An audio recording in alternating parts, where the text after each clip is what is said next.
ఇప్పుడు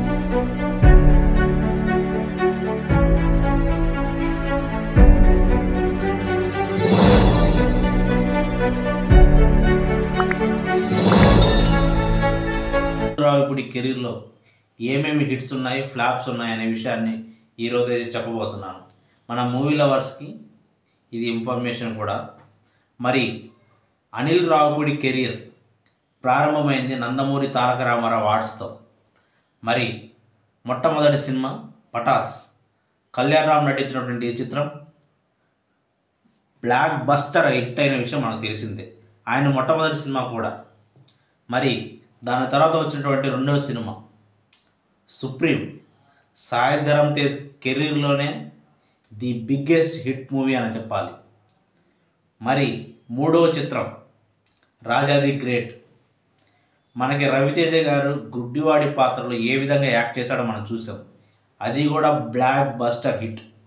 మరి దాని తర్వాత వచ్చినటువంటి చిత్రం F2. వెంకటేష్ గారు మరియు వరుణ్ తేజ్ కెరీర్లోనే ది బిగ్గెస్ట్ హిట్. 170 కోట్లు కలెక్ట్ చేసిందంటే మీరు నమ్మరు. అంత పెద్ద బ్లాక్ బస్టర్ హిట్ అయింది ఆ కాంబినేషన్. దాని తర్వాత వచ్చినటువంటి F3 మూవీ.